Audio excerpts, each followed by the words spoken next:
This is Professor Michael Chapman. I'm one of the most experienced IVF doctors in Australia. I believe that an important part that I can contribute is to educate patients in relation to fertility, infertility, and all that involves. These series of podcasts help to educate you. I hope they are helpful to you. If you wish to know more, however, I'm more than happy to have you contact me via email, which is profmchapman@gmail.com, or make an appointment to see me on 9138 4222. Prof, another question. Can you please ask Prof, if my partner has an undescended testicle, is this impacting me getting pregnant? What's his sperm count? The answer is it can do, but it depends. But it can depend. It can, because it may be having an impact on the overall sperm count. But it's not an issue if the sperm count's good. Okay, I'll just wait to see if Dee Dee responds to your question about the sperm count. Could you talk about, while we're waiting for that, can you talk about why IVF is so widely used in Australia compared to many other countries? Okay, yeah, no, it's an interesting question. We are number 3 in the world in terms of, if you're a marketing person, you'd call it penetration of the market. That's our number of patients per 1,000 in the reproductive years is number 3 in the world. And the only 2 countries that are ahead of us are those where it's totally free or virtually free to have cycles of IVF, and that's Israel and Japan. And the reason in Australia it's so good is that Australia relatively, the price of IVF is cheap because Medicare recognises, and this is a long-term campaign by people like me and the Fertility Society and others, to convince government that having difficulty getting pregnant is a medical condition. It's not by choice that you get into that situation. So it's the same as having a cataract done. You didn't choose to need a cataract, but you need it. And so it should be covered by Medicare. And we fought that battle now 25 years ago, and that's continued on. And I believe it will always have Medicare rebates these days. So, and what we call the premium units, the Life Fertility in Sydney, we charge around about just under $11,000, but you'll get $5,500 back from Medicare. And that's unrestricted number of cycles, the age of the patient. There are many places around the world where they do give rebates, but you have to have been trying for 2 years in Holland. You can't have it so you're over 38, you won't get a rebate. There are around the world, there are a whole variety of financial disincentives.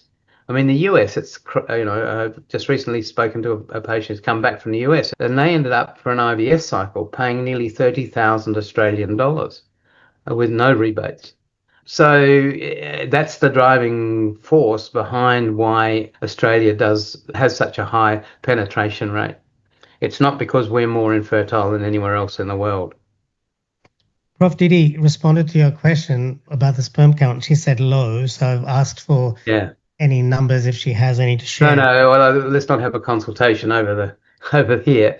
More than happy to have a chat and go a little bit further into what the results actually are, what the hormones are, and where they are in their journey to have a baby.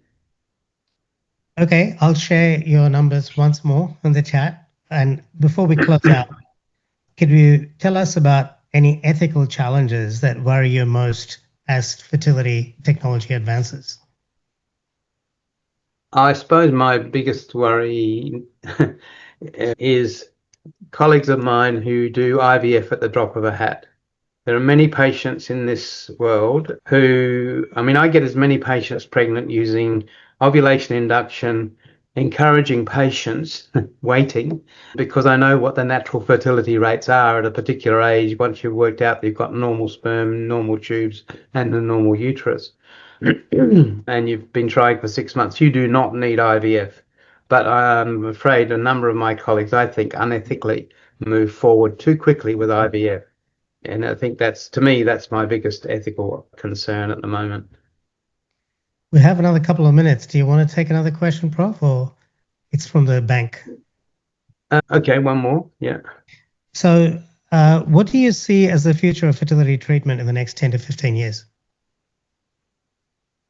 I mean, there are multiple things you talked about at the moment that potentially might lead to some changes. Personally, I'm not convinced. So the first of those is how AI might make things produce better pregnancy rates. I cannot see it producing better pregnancy rates, to be honest. What it can do is possibly make cycles cheaper, because it may replace some of the staff who are currently employed, the nursing staff and the scientists in particular, because it makes decisions on this very rapidly. That's the big advantage of it. So that's AI, and it will come in one form or another, that's for sure. But how much difference to success rates, I'm not convinced. I mean, there was a big study that we were involved in when I worked with IVF Australia, looking at AI selecting the best embryo compared with a scientist. What was the result? No difference. But AI took microseconds to make the decision. The scientists took 10 to 15 minutes. That is the only difference it'll make, in my mind. The other things that are happening, there is an increasing push to collect eggs in an immature state and mature them in the laboratories, called in vitro maturation. You need less medication, but I'm still yet to be convinced that it's going to replace the traditional regimes. And we await proper studies to prove that. It's a more difficult technique, so I can't see it being universal in the sense of doctors being trained up to collect those immature eggs. It's quite a process. So I think that's going to hold it back.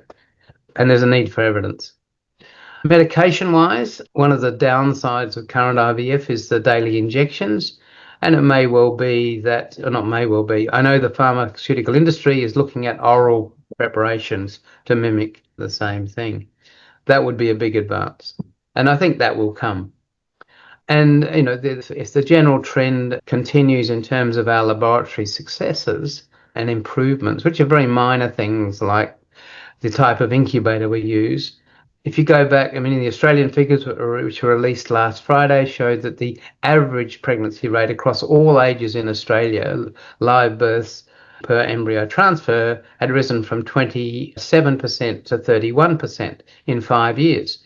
That's progress. It doesn't sound much. 4% doesn't sound much. But when I started back in in the late 80s, if we got a 10% pregnancy rate, we thought we were doing well. So, and that was putting 2 embryos back, at least. So the world advances, and I can't see it not continuing that gradual movement forward.